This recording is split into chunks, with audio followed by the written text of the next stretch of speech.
Meu ex-namorado dizia que machucaria qualquer homem que olhasse para mim. Eu vivia com medo, trancada, achando que nunca teria paz. Meses depois, conheci alguém, calmo, gentil e que era lutador profissional. No primeiro encontro, meu ex apareceu para conversar. Minutos depois, eu tive que chamar uma ambulância.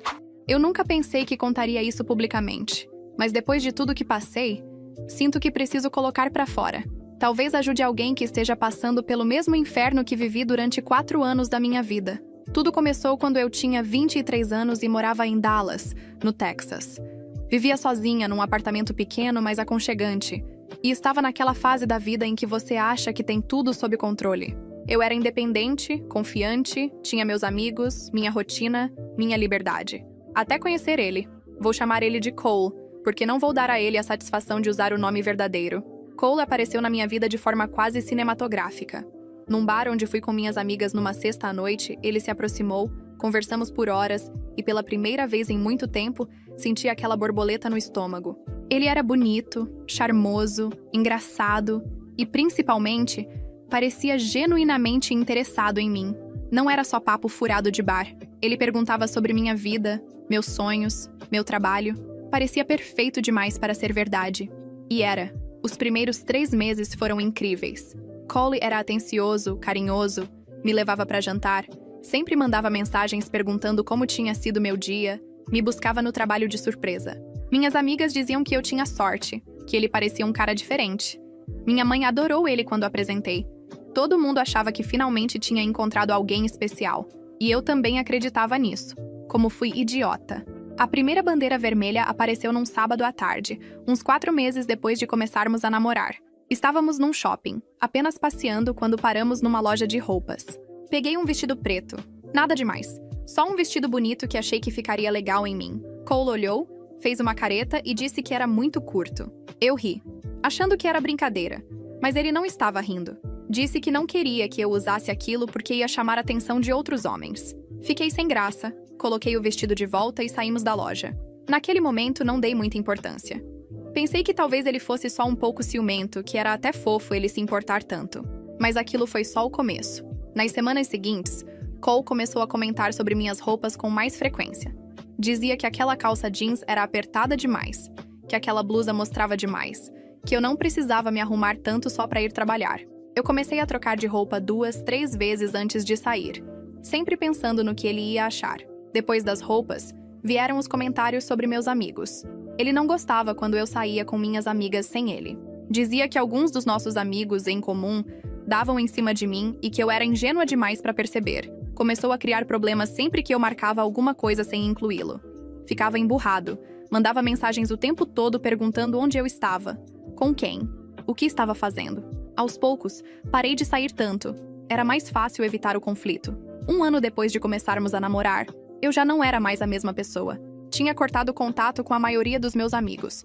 Visitava minha família só de vez em quando, porque Cole sempre arrumava uma desculpa para não ir junto e ficava de cara feia se eu fosse sozinha. Passava a maior parte do tempo em casa, assistindo TV com ele ou preparando jantar enquanto ele jogava videogame.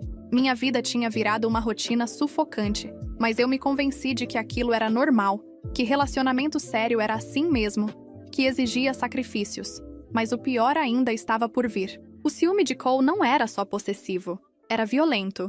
Não comigo, pelo menos não fisicamente no começo, mas com qualquer homem que ele achasse que estava me olhando. E ele achava que todo mundo estava me olhando. A primeira vez que vi ele explodir de verdade foi num restaurante italiano onde fomos jantar para comemorar meu aniversário de 24 anos. O garçom, um rapaz jovem que devia ter uns 20 anos, foi educado e simpático como qualquer garçom seria. Anotou nosso pedido, fez algumas recomendações do cardápio e foi embora. Cole ficou tenso a noite inteira. Quando o garçom voltou para perguntar se estava tudo bem com a comida, Cole explodiu. Levantou da cadeira, chegou perto do garçom e disse que sabia muito bem o que ele estava fazendo, que tinha visto a forma como tinha olhado para mim, e que se visse aquilo de novo, ia quebrar a cara dele. Fiquei paralisada. O restaurante inteiro ficou em silêncio. O gerente veio, pediu desculpas mesmo sem ter feito nada e nos ofereceu a conta sem cobrar. Saímos de lá com todo mundo olhando. No carro tentei conversar com Cole. Disse que o garçom estava só fazendo o trabalho dele, mas ele me cortou. Disse que eu era muito inocente, que aquele tipo de cara sabe exatamente o que está fazendo, e que ele nunca ia deixar ninguém me desrespeitar daquele jeito. Aquela noite deveria ter sido meu ponto de virada. Deveria ter terminado tudo ali. Mas eu estava tão envolvida, tão dependente emocionalmente dele, que acabei acreditando que ele estava só me protegendo, que era um sinal de quanto ele se importava comigo. Os episódios foram ficando piores e mais frequentes. Cole confrontou um colega meu de trabalho que tinha comentado no meu cabelo novo. Seguiu um cara que tinha esbarrado em mim sem querer no metrô. Mandou mensagens ameaçadoras para um ex-colega da faculdade que tinha curtido uma foto minha no Instagram. Cada vez que isso acontecia, ele dizia a mesma coisa. Que estava me protegendo, que esses caras precisavam aprender a respeitar mulher comprometida, que se não fosse ele, eu estaria vulnerável a todo tipo de assédio. E a frase que mais me assombrava: se eu ver alguém olhando pra você, eu acabo com ele. Comecei a viver com medo. Não de Cole, mas do que ele poderia fazer com outras pessoas por minha causa. Parei de fazer contato visual com homens na rua. Usava só roupas largas e sem graça. Evitava sorrir ou ser educada demais com atendentes ou colegas. Fazia tudo o que podia para me tornar invisível. Porque sabia que se alguém prestasse atenção em mim, Cole ia transformar aquilo numa situação. E eu me sentia culpada. Culpada por existir. Por ser mulher. Por provocar aquelas reações nele. 2 anos depois de estarmos juntos, Cole já controlava praticamente tudo na minha vida. Checava meu celular sempre que queria. Colocou um rastreador no carro dele e insistiu que eu usasse aquele carro ao invés do meu, porque era mais seguro. Obviamente, era só uma forma de saber onde eu estava o tempo todo. Monitorava minhas redes sociais, decidia o que eu podia postar, quem eu podia seguir. Eu tinha perdido completamente minha autonomia e nem percebia mais. A gota d'água aconteceu numa terça à noite, 3 anos e meio depois de começarmos a namorar. Tivemos uma discussão porque eu tinha aceitado trabalhar num projeto com um colega homem. Cole ficou furioso. Disse que eu tinha feito aquilo de propósito para provocá-lo, que eu não respeitava o relacionamento. Eu tentei argumentar. Disse que era trabalho, que não tinha nada a ver com nada, mas ele não queria ouvir. Pegou meu celular da minha mão e jogou com força na parede. O telefone estilhaçou. Naquele momento, olhando para os pedaços do celular no chão, algo dentro de mim quebrou também. Naquela noite, esperei ele dormir. Eram 3:30 da madrugada quando finalmente ouvi a respiração pesada dele. Peguei minha bolsa, coloquei alguns documentos, alguma roupa e saí pela porta sem fazer barulho. Entrei no meu carro velho que estava parado na garagem há meses e dirigi. Dirigi sem parar, sem olhar para trás, sem destino certo. Só queria distância. Acabei indo para Phoenix, no Arizona, onde minha prima morava. Ela me recebeu sem fazer perguntas, me deu um lugar para ficar e nos dias seguintes me ajudou a organizar minha vida de novo. Troquei de número, bloqueei Cole em tudo, pedi demissão do trabalho em Dallas por e-mail e consegui uma vaga numa empresa de marketing em Phoenix. Comecei terapia. Aos poucos, tentei me reconstruir. Mas o trauma não desaparece só porque você muda de cidade.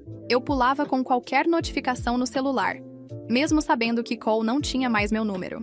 Tinha crises de ansiedade quando via carros parecidos com o dele. Não conseguia dormir direito, sempre achando que ele ia aparecer na porta. Minha terapeuta diagnosticou estresse pós-traumático. Fazia sentido. Eu tinha vivido 4 anos em estado constante de alerta. Durante quase 1 ano inteiro, evitei qualquer tipo de contato romântico com homens. Não porque não quisesse, mas porque tinha genuíno medo do que poderia acontecer. Medo de atrair outra pessoa como Cole. Medo de provocar uma situação. Medo de mim mesma. Tinha dias em que achava que nunca mais ia conseguir confiar em alguém. Que ia viver sozinha pro resto da vida por pura segurança. As coisas começaram a mudar numa quinta de tarde no escritório. Meu laptop travou no meio de uma apresentação importante. Chamei o suporte de TI da empresa e meia hora depois, apareceu um cara alto. Devia ter quase 2 metros de altura, com um sorriso tranquilo e uma postura calma. Ele se apresentou como Liam. Consertou o computador com uma eficiência impressionante, não fez nenhum comentário estranho, não tentou puxar papo demais. Quando terminou, deixou um post-it colado no monitor. Quando li, quase ri. Estava escrito: seu sistema precisava de reparo, mas parece que você também precisa de descanso. Não dei muita importância naquele momento, mas aquele pequeno gesto ficou na minha cabeça. Tinha algo de gentil ali, sem segundas intenções. Era só uma observação. Simples assim. Algumas semanas depois, esbarrei com Liam num café perto do escritório. Era sábado de manhã. Eu estava pegando um cappuccino antes de ir fazer compras, e ele estava sentado numa mesa perto da janela com um livro. Quando me viu, acenou. Hesitei, mas acabei acenando de volta. Ele me chamou para sentar e, por algum motivo que não consigo explicar, aceitei. Conversamos por quase 2 horas. Liam era diferente de qualquer pessoa que eu já tinha conhecido. Não fazia perguntas invasivas, não ficava tentando impressionar, apenas conversava. Contou que além de trabalhar com TI, lutava boxe amador. Treinava 6 vezes por semana numa academia no centro. Quando perguntou o que eu fazia além do trabalho, tive que pensar. Percebi que não fazia nada. Minha vida era trabalho, terapia e Netflix. Trocamos números naquele dia e começamos a conversar aos poucos. Mensagens simples, sobre trabalho, sobre o dia, nada muito profundo no começo. Mas com o tempo, fui me sentindo mais confortável. Liam nunca pressionava. Nunca fazia eu me sentir obrigada a responder rápido ou a explicar onde estava. Era leve, natural, algo que eu tinha esquecido que existia. 1 mês depois de nos conhecermos, contei pra ele sobre Cole. Sobre tudo. Sobre os 4 anos de controle, sobre as ameaças, sobre como tinha fugido no meio da noite. Esperei ele recuar. Esperei aquele olhar de pena ou de medo, mas ele só ficou quieto por alguns segundos e disse: "Eu sei lidar com caras que não sabem o próprio limite." Aquela frase me deu um tipo de segurança que eu não sentia há anos. Não era arrogância, era confiança. Tinha uma diferença enorme. Nos meses seguintes, Liam e eu ficamos mais próximos. Ele nunca tentou nada, nunca forçou intimidade. Apenas estava presente. Me levava para caminhar no parque, me convidava para assistir suas lutas de boxe, me ensinava a cozinhar pratos simples. Pela primeira vez desde que tinha fugido de Dallas, não me sentia sozinha. Mas é claro que a paz não duraria. 2 semanas depois de começarmos a namorar oficialmente, recebi uma mensagem de um número desconhecido. Assim que abri, soube que era Cole. Ele tinha descoberto meu novo número. Não sei como. Talvez tenha perguntado para alguém que ainda tínhamos em comum. Talvez tenha contratado alguém. Não importava. Ele tinha encontrado. A mensagem era direta. "Sei onde você mora. Vou aí para conversarmos. Você me deve isso." Entrei em pânico total. Liguei para Liam tremendo, mal conseguindo falar. Ele estava no treino, mas saiu imediatamente e foi para minha casa. Quando chegou, leu a mensagem e ficou sério. Perguntou se eu queria chamar a polícia. Eu disse que já tinha tentado isso antes, que medida protetiva não tinha adiantado nada em Dallas, que Cole sempre dava um jeito de contornar. Liam então falou algo que me pegou de surpresa. "Você não vai mais correr. Se ele vier, eu cuido disso." Parte de mim queria fugir de novo, pegar o carro e desaparecer. Mas outra parte, uma parte cansada de viver com medo, queria ficar, queria enfrentar, queria que aquilo acabasse de uma vez por todas. Cole mandou mais mensagens naquele dia. Dizia que só queria conversar, que eu estava exagerando, que ele tinha mudado. As mensagens clássicas de abusador. Não respondi nenhuma. Liam ficou comigo o dia inteiro. À noite, insistiu em dormir no sofá da minha sala. Eu não consegui dormir. Ficava olhando para a porta, esperando Cole aparecer a qualquer momento. E ele apareceu. Era quase meia-noite quando ouvi barulho no estacionamento do prédio. Olhei pela janela e vi ele. Cole estava lá embaixo, andando de um lado para o outro, olhando para os apartamentos. Meu coração disparou. Liam estava acordado no sofá. Quando contei que Cole estava lá, ele só assentiu, levantou e foi até a porta. Desci com ele, mesmo com medo. Não queria, mas algo me dizia que precisava estar lá. Quando chegamos no estacionamento, Cole estava chutando a porta do meu carro. Quando nos viu, virou com aquele sorriso que eu conhecia tão bem. Aquele sorriso que vinha antes da explosão. Ele começou a falar, dizendo que eu não podia simplesmente desaparecer, que a gente tinha história, que ele merecia uma explicação. Estava falando comigo, mas olhando para o Liam com desprezo. Perguntou se aquele era meu novo namorado. Riu. Disse que eu sempre precisava de alguém para me proteger porque era fraca demais sozinha. Liam não disse nada. Só ficou parado, calmo, entre mim e Cole. Aquilo irritou Cole ainda mais. Ele deu um passo em direção a Liam, levantou o dedo apontando para o peito dele e falou alto. "Você não sabe com quem tá mexendo. Eu acabo com você."